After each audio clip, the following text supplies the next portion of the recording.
Thanks for clicking on to the Monday edition of Vogan's United States Outlook. It's the December Outlook and the first month of meteorological winter 2015-16. Thanks for clicking on and thanks for watching if you're on YouTube as well. There's no question the shot of cold air that's coming down and is present over the eastern half of the country is very impressive by November standards. In fact, the coldest air mass followed one of the biggest Midwest November snowstorms on record, the second biggest in Chicago history.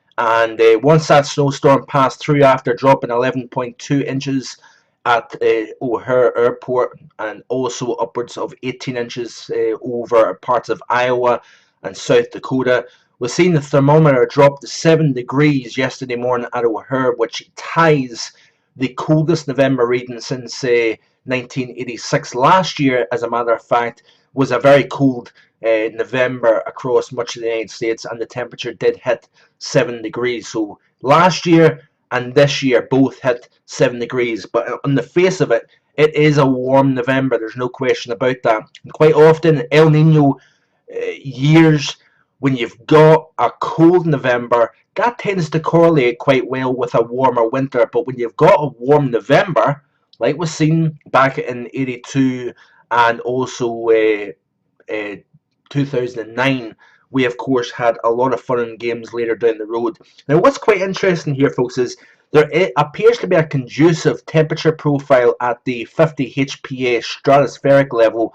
These are the temperatures here, and you can see here the polar vortex off the pole itself and over towards the Asian coastline, the Siberian coast. We've got high pressure over the North Pacific here. You notice here by day 7 it intensifies, and that does suggest with the potential for cold coming down, we've got the polar vortex now shifting towards Greenland.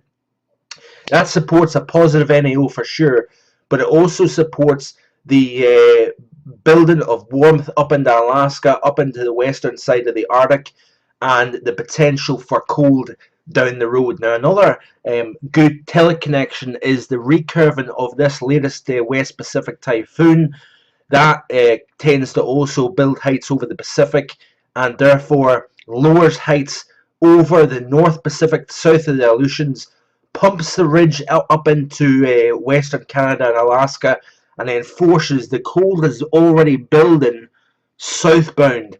You can see here, very active Pacific storm track. We've got a big upper low here out by Sunday. This is 1:44 hours by this stage. And we've got heights to the north, low pressure to the south. We've got a modest ridge further east. But you notice here, as we start to press through in the next week, this is the 30th of November. This is the opening part of December.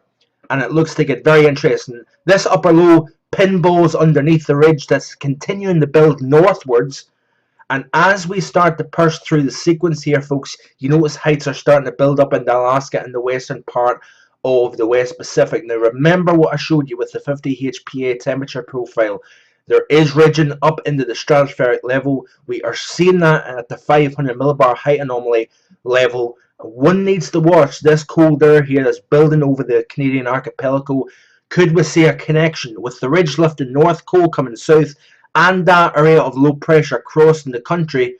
We need to watch out for the potential of another major blast of cold to open the month of December. And look at this here, 216 hours, the 2nd of December.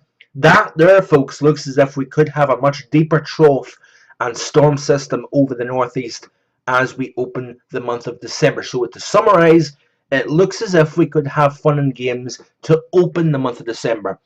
The Canadian model for the month of December looks like this here. Ridge across Canada. Always need to watch out when you've got that set up. Heights further north. If you've got high pressure to the south, low pressure to the north, forget about it. But if you've got the opposite, which we have, we need to watch out for some fun and games. I do think November is going to have plenty of warm air associated with it. You notice here that the high pressure is not away up into the north. It's over Canada and over southern Canada. Active storm track underneath. We are going to see some modest brand of Pacific cold air, I think, coming in but one may argue that we see more than that later down the road. This is the CFS, or the Canadian 2-meter temperature anomalies, as you can see here, warm in the east, cold in the west. Precipitation wise, it's showing a fairly wet California, southern plains, southeast and up the east coast overall. So it looks as if it's going to be an interesting December, that's for sure. Keep checking back here. Check out the written December outlook for the United States. There's a lot more detailed information there. And thanks for watching. Have a great Monday. Bye for now.